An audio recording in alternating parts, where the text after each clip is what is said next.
Hello दोस्तों, स्वागत है आपका हमारे नए वीडियो में। लेकिन वीडियो शुरू करने से पहले अगर अभी तक आपने हमारा चैनल सब्सक्राइब नहीं किया है तो प्लीज़ कर लीजिए ताकि आने वाली हर वीडियो सबसे पहले आप तक पहुंचे। तो चलिए वीडियो शुरू करते हैं। तो कहानी के शुरू में हम दो दोस्तों को देखते हैं जिनमें से एक का नाम सोफी था। वो अपने साथ अपनी एक दोस्त को लेकर अपने बचपन के दोस्त के घर जा रही थी, जिसने अपने घर में सभी दोस्तों के लिए पार्टी रखी हुई थी। सोफी के दोस्त उसकी फ्रेंड बी के बारे में नहीं जानते थे, इसलिए वो काफी परेशान थी। बी ये सोच रही थी कि सोफी के दोस्त उसे न जाने किस नजर से देखेंगे, उसके साथ कैसा बर्ताव करेंगे, क्योंकि बी एक गरीब लड़की थी पर सोफी और उसके दोस्त काफी अमीर थे। लेकिन सोफी उससे ये कहती है, फिक्र नहीं करो, मेरे दोस्त तुम्हें बहुत पसंद करेंगे। ये दोनों अब सोफी के दोस्त के घर पहुंच गए थे, जहां पर सोफी अपनी गाड़ी के शीशे को लेकर काफी गुस्सा होती है क्योंकि वो बंद नहीं होता था। खैर सोफी बाहर निकल गई थी। बी गाड़ी में रुककर थोड़ा सा मेकअप करती है और फिर शीशे में देखकर उतर जाती है, पर यहाँ पर बी शीशे की लाइट्स जली ही छोड़ गई थी। दोनों घर के अंदर जाती हैं, जहाँ पर सोफी के सारे अमीर दोस्त पूल में खेल रहे थे। सब सोफी को देखकर बहुत खुश होते हैं, पर थोड़ा सा हैरान भी थे क्योंकि उसने ग्रुप चैट में किसी को भी नहीं बताया था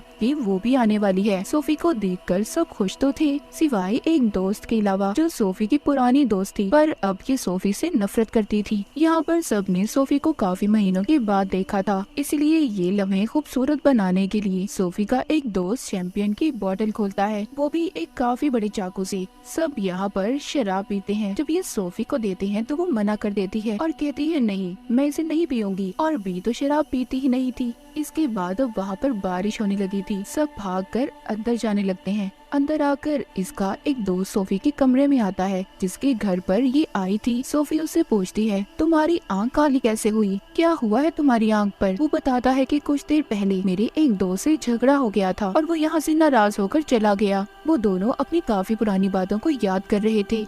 जब ये दोनों बैठे बातें कर रहे थे तभी वो सोफी की पुरानी दोस्त बी के पास जाती है और कहती है कि बी जरा तुम सोफी से दूर ही रहना तो तुम्हारे लिए अच्छा होगा। इसके बाद बी जब किचन में जाती है तो वहाँ पर कुछ लड़कियाँ टिकटॉक वीडियोस बना रही थी। बी को इस माहौल में थोड़ा सा अजीब लग रहा था क्योंकि वो बाकी लड़कियों की तरह एंजॉय नहीं करती थी। सभी लड़कियाँ बी से पूछती हैं कि तुम्हारी और सोफी की दोस्ती कैसी चल रही है। बी भी उनको जवाब देती है कि बहुत अच्छी। अब रात हो गई थी और अब हुई थी इनकी असल पार्टी शुरू। ये सभी बहुत ज्यादा मजे करती हैं, डांस करती हैं, शराब पीती हैं। यहाँ पर जब सोफी और बी डांस कर रहे थे तो उस दोस्त को ये बात अच्छी नहीं लगती जो सोफी की पहले दोस्त थी कि बी के साथ वो इतने ज्यादा मजे कर रही है, और अब वो भी बी को अपने साथ डांस करने का कहती है। जब सोफी उसे ऐसा करते देखती है तो उसे ये बात अच्छी नहीं लग रही थी। सोफी यहाँ पर सबसे एक गेम खेलने का बोलती है। वो कहती है, हमें यहाँ पर एक गेम खेलनी चाहिए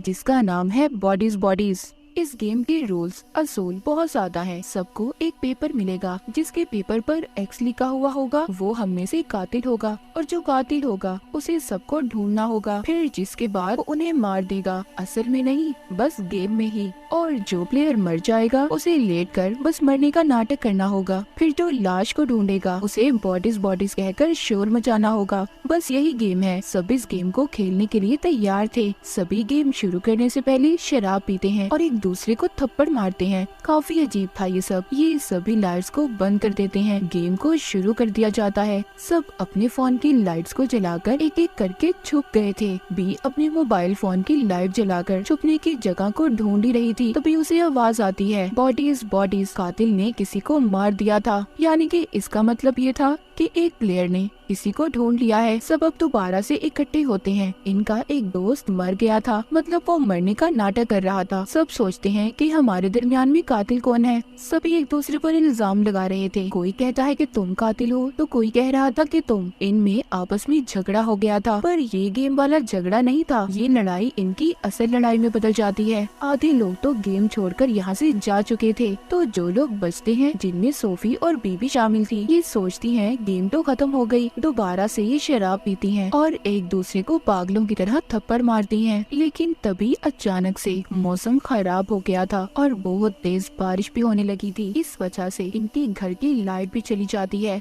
सब लड़कियां परेशान हो गई थी, सोचती हैं कि लाइट को वापस कैसे लाना चाहिए। ये अब एक कमरे में जाती हैं जब भी खिड़की की तरफ जा रही थी तो वो सोफी के दोस्त को देखती है जिसने अपने घर में पार्टी रखी हुई थी। उसकी गर्दन से खून आ रहा था। बी के चिल्लाने पर जब बाकी लड़कियां भी वहाँ पर आती हैं कि हुआ क्या है, पर उनका वो दोस्त वहाँ पर मर चुका था। सब बहुत ज्यादा घबरा रही थी और सोचती हैं कि क्या सच में यहाँ पर कोई कातिल मौजूद है। वो मदद के लिए फोन करने की भी कोशिश करती हैं, पर नेटवर्क भी नहीं था। इसीलिए अब ये सभी सोफी की गाड़ी में जाती हैं ताकि सामने वाले टाउन में जाकर वो मदद ला सके। लेकिन पता चलता है कि गाड़ी की बैटरी भी डेड हो गई थी क्योंकि बी ने जाते हुए लाइट्स को जला छोड़ दिया था। अब उनके पास गाड़ी भी सिर्फ एक ही थी क्योंकि सोफी के सारे दोस्त अपने एक दोस्त के साथ यहाँ पर आए थे जो नाराज होकर यहाँ से अपनी गाड़ी लेकर चला गया था। इनके पास कोई दूसरा रास्ता नहीं था, इसीलिए सब लड़कियाँ घर के अंदर वापस आ जाती हैं और उनमें से उसी दोस्त को जो सोफी से नफरत करती थी तभी उसे एक बड़ा सा चाकू मिलता है जिस पर खून भी लगा हुआ था। वहीं पर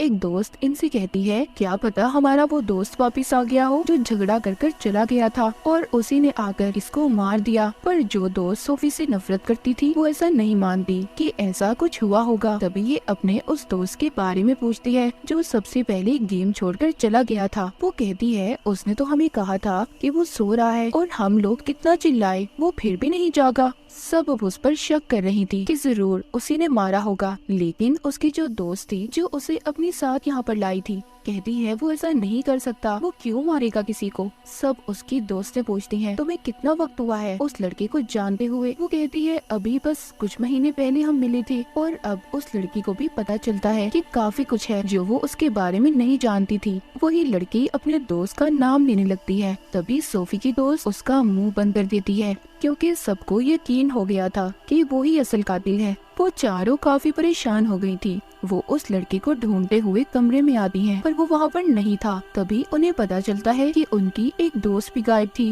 ये जब उस लड़के के बैग को चेक करती हैं, तो उन्हें उसके बैग से बहुत कुछ मिलता है जिसमें एक चाकू भी था। वो सोचती है कि अगर ये कातिल नहीं है तो इसने ऐसी चीजें अपने बैग में क्यों रखी हैं। फिर इनको अपनी वो दोस्त भी मिल गई थी जो गायब हुई थी। उसको पागलों वाले दौरे पड़ रहे थे। ये उसको दवाई देती हैं, जिसके बाद खुद भी सब आराम करती हैं। बाद में सभी लड़कियां उस लड़के के पास आती हैं जो एक कमरे में हेडफोन लगाकर लेटा हुआ था, इसीलिए उसे किसी चीज की आवाज नहीं आई थी। सभी लड़कियां उससे पूछती हैं कि इतना कुछ हो गया तुमने कुछ नहीं सुना। जब ये इसको चाकू दिखा रही थी तो तभी ये उनसे वो चाकू छीनने की कोशिश करता है। वो सभी को कहता है कि शांत हो जाओ और अपने चाकू को नीचे रखता है, पर तभी दो लड़कियां कूदकर उस पर हमला कर देती हैं। पर वो जैसे तैसे खुद को उनसे दूर करता है। तभी सोफी चाकू को उठाती है, लेकिन वो लड़का उसे चाकू छीन लेता है। पीछे से बीबी देख रही थी। ये सोचती है कि ये सोफी को मार देगा,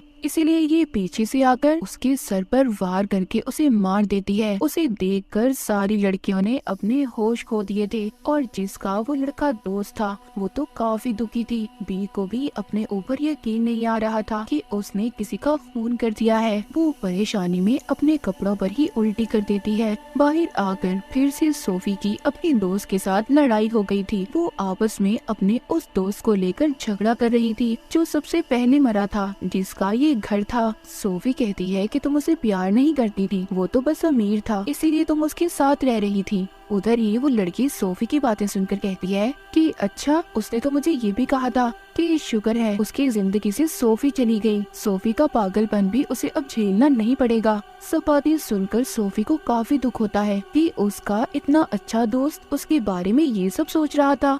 सब बातें सुनकर सोफी उससे कहती है तुम मर जाती तो अच्छा होता। वो लड़की इसकी बातें सुनकर यहाँ से चली गई थी। उधर बी को दिखाया जाता है जो अपने जिस्म से खून को साफ करके कपड़े बदल रही थी। ये अब सभी अलग अलग हो चुकी थी और सब एक दूसरे को ढूंढ रही थी। तभी अचानक से एक लड़की का पाँव अटक जाता है और वो अपनी दोस्त की लाश पर जाकर गिरती है। ये वो ही लड़की थी जो सोफी से झगड़ा कर रही थी। अब इनकी एक और दोस्त मर गई थी। सोफी की जो पहली दोस्त थी जो उससे नफरत करती थी कहती है कि अब तो वो भी मर गया जिसको हम कातिल समझ रहे थे, तो असल में कातिल है कौन। इनकी एक दोस्त यहाँ पर कहती है कि तुम लोग मान लो हमारे बीच में ही कोई कातिल है जो हमारी जान के पीछे पड़ा है और हमें उस कातिल को ढूंढना होगा इससे पहले कोई और मारा जाए। अब जवाब ढूंढने के लिए सोफी की दोनों दोस्तें बी पर इल्जाम लगाती हैं क्योंकि वो ही थी जिसके बारे में ये कुछ भी नहीं जानती थी। वो दोनों कहती है हमने तुम्हारे बारे में सर्च किया, तुम्हारे नाम की तो कोई लड़की सोशल मीडिया पर है ही नहीं और तुम्हारा नाम तो यूनिवर्सिटी में भी नहीं है। यहाँ तक कि हमारे दोस्त की लाश को भी पहले तुम्ही ने देखा था। वो लड़की कहती है और तुमने मेरे दोस्त को भी मारा है जिससे मैं प्यार करती थी। ये सब कहकर वो दोनों लड़कियाँ सोफी की दोस्त बी को घर से बाहर निकाल देती हैं। बाहर बहुत तेज तूफान था और बारिश भी बहुत तेज हो रही थी। इन्होंने घर के सभी दरवाजों को बंद कर दिया था, इसीलिए बी अब सोफी की गाड़ी में छुपने के लिए चली जाती है। गाड़ी के शीशे को नीचे करती है और गाड़ी में जाकर बैठ गई थी। वो सूखे कपड़े पहनती है और चिप्स खाती है। वो फिर से जाने की कोशिश करती है। जब वो खिड़की पर खड़ी थी तो वो सोफी की दोस्त को देखती है जो सोफी से नफरत करती थी। वो अपने दोस्त के डैड की बंदूक को चुरा रही थी। कुछ देर के बाद बी को एक खुफिया रास्ता मिलता है जिससे वो घर के अंदर आ जाती है। वो सोफी और उसके साथ दूसरी लड़की को बताती है कि सोफी तुम्हारी ये दोस्त जिसका नाम जॉर्डन है उसके पास बंदूक है। पर जॉर्डन अपनी जेब दिखाती है, उसके पास कुछ भी नहीं था। उसकी जेब से एक पेपर गिरता है जिस पर एक्स लिखा हुआ था, यानी कि जॉर्डन ही कातिल थी। पर बी उनका इतना भरोसा तोड़ चुकी थी कि अब कोई भी बी पर यकीन नहीं कर रहा था। बी यहाँ पर अब अपना सच सबको बताती है। कहती है मैंने यूनिवर्सिटी में एडमिशन लिया था पर मैंने अपनी मॉम की वजह से पढ़ाई छोड़ दी। और सोफी मैं तुम्हें ऐसे नहीं बताना चाहती थी, इसीलिए मैंने तुमसे झूठ बोला। सब बातें सुनकर सोफी बी को गले लगा लेती है। पर तभी जॉर्डन बंदूक निकालती है। कहती है बी ही कातिल है, मैं अभी भी बी को ही कातिल मानती हूँ और मैं इसकी मीठी मीठी बातों में नहीं आने वाली। सोफी कहती है देखो इस बंदूक को दूर करो, तुम ऐसा कुछ नहीं करोगी। पर तभी इनके दरमियान में झगड़ा होने लगता है और इनकी लड़ाई अब ऐसी थी कि सब एक दूसरे के राज खोलने लगती हैं। वहीं पर इनकी एक दोस्त जॉर्डन से कहती है कि तुम इतने भी अमीर नहीं हो जितनी बनती हो। इस बात पर जॉर्डन को गुस्सा आ जाता है और वो गुस्से में उसके पैर पर गोली चला देती है। वो लड़की अब चीख चीख कर यही कह रही थी कि जॉर्डन ही कातिल है। इनके दरमियान में अब लड़ाई होने लगती है। इसी लड़ाई में गोली उसी दोस्त को लग गई थी जिसके पाँव में पहले जॉर्डन ने गोली मारी थी। वो अब मर चुकी थी। पर अब जॉर्डन अपनी जान बचाने के लिए जब ऊपर जाती है तो इसके पीछे सोफी भी जा रही थी। इससे बंदूक लेने की कोशिश कर रही थी, लेकिन जब बी ये देखती है तो वो जॉर्डन का गला पकड़कर उसे नीचे गिरा देती है। जॉर्डन मरने से पहले बी से कहती है कि सोफी का फोन देखो, वो तुम्हें धोखा दे रही है। अब सिर्फ बी और सोफी बचे थे। इनके 5 दोस्त मर गए थे। बी को भी सोफी पर यकीन नहीं था, इसलिए ये रात उससे छुपकर गुजारती है। जब सुबह होती है तो बी बाहर निकलती है। बारिश भी बंद हो गई थी। पीछे से सोफी आकर उसको गले लगाती है। बी के पास जॉर्डन की बंदूक थी। वो उसे कहती है पहले अपना फोन दिखाओ, पर इस बात पर वो नहीं मानती। तभी उनका झगड़ा होने लगता है और दोनों जाकर पूल में गिरती हैं। बी जब बाहर आती है तो उसे एक फोन मिलता है, लेकिन ये फोन सोफी का नहीं था, ये सोफी के दोस्त का था जिसके घर में ये दोनों पार्टी में आई थी। बी उसके फोन को अनलॉक करती है, जिसके बाद दोनों एक वीडियो को देखती हैं जिसमें वो एक शराब की बोतल को बहुत बड़े चाकू से खोल रहा था, पर गलती से वो उसकी गर्दन पर लग गया। उसका गला कट गया और उसी की वजह से उसकी मौत हुई थी। यानी कि यहाँ पर कोई कातिल था ही नहीं। जितने भी लोगों की जान गई सब बेकार में मारे गए। तभी वहाँ पर सोफी का वो दोस्त आता है जो झगड़ा कर चला गया था। वो वहाँ पर पड़ी जब लाशों को देखता है तो सोचता है कि आखिर यहाँ पर हुआ क्या था। तभी बी देखती है फोन में सिग्नल्स आ गए थे और लाइट भी आ गई थी। तो यहाँ पर बेचारे जितने भी दोस्तों की जान गई, सब बेकारी में मारे गए। ना तो कोई कातिल था और ना ही उनके मरने की कोई वजह, ना कोई दुश्मन।